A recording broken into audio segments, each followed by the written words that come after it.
या बातमीचे प्रायोजक आहेत रिदान ज्वेलर्स। आमच्याकडे 24 कॅरेट, 22 कॅरेट, 20 कॅरेट आणि 18 कॅरेटचे सोन्याचे हॉलमार्कचे दागिने मिळतील। HUID नंबर प्रमाणित दागिन्यांसाठी GST बिल घेणे अनिवार्य। 100% रिसेल गॅरंटी। इतकेच नव्हे तर प्रत्येक 10 ग्रॅम सोने खरेदीवर 10 ग्रॅम चांदीचे नाणे 20 जुलै 2024 पर्यंत अगदी मोफत। ग्राहकांसाठी विशेष रिदान गोल्ड योजना। ग्राहकांनी सलग 11 हप्ते भरल्यावर 12वा हप्ता आम्ही भरणार। त्याची रक्कम 1000च्या पुढे कितीही। मजुरीवर 50% सूट देखील मिळेल। पत्ता रिदान jewellers, 133 new तिरेगाव, Chandni Chowk, forest, Solapur.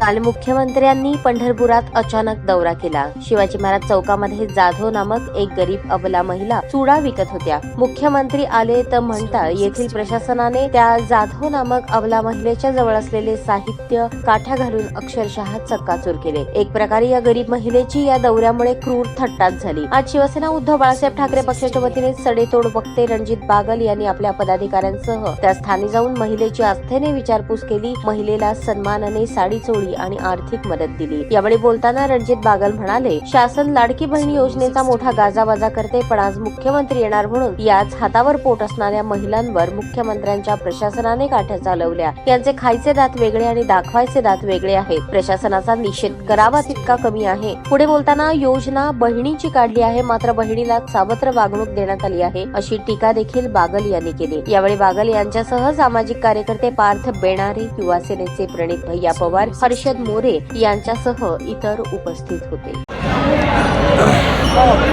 काल नगरपालिकेकडून निराधार या महिलेस यांचं जे काही चुडे वगैरे इथं बसलेले असतात, ह्या निराधार महिला नगरपालिका प्रशासन अतिक्रमणाच्या नावाखाली येऊन तोडून मोडून त्यांचा माल वगैरे तोडून टाकतात।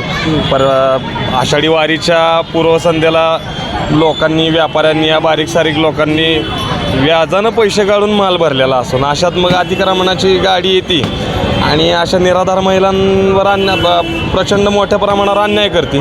काय झालं काल झाला प्रसंग असा की अब्दुल सत्तारांची गाडी इथं लागली होती, माननीय मंत्री, आणि मुख्यमंत्र्यांचा काल दौरा होता। आता त्या अनुषंगानं अतिक्रमणाच्या गाड्या प्रत्येक ठिकाणी सगळीकडे फिरणारच। मग आता होतंय काय की अशा वेळेस तुम्ही ह्या लहान सहान जी व्यापारी खाली बसलेले असतात, तुम्ही त्यांना सांगा की बाबा तुम्ही मागं घ्या, इकडून कुठंतरी मागं बसा, मंत्र्यांची गाडी यायला लागली, कुठंतरी तुमचा माल इकडं अलीकडं लावा, पलीकडं लावा, असं तुम्ही सांगा। नगरपालिका प्रशासन काय करतं, येतं, काठी घेतं, दनादन त्या चुड्यांवर जो काही माल असतो ते तोडून मोडून टाकतात। असं नका न करू। तुम्ही विनाकारण गरिबाचा का छळ करा लागला? त्या महिलेचा काय त्रास असणार आहे मुख्यमंत्र्यांना किंवा आलेल्या मंत्र्यांना? तुम्ही त्यांना कशाला त्रास देताय? बरं, ते गरीब लहानसहान व्यापारी आहेत, त्यांना त्रास देऊन काही उपयोगच नाही। आणि असं काय ते मुख्यमंत्र्यांच्या ताज्या बातम्या पाहण्यासाठी प्राईम महाराष्ट्र न्यूज चॅनलला सबस्क्राईब करा।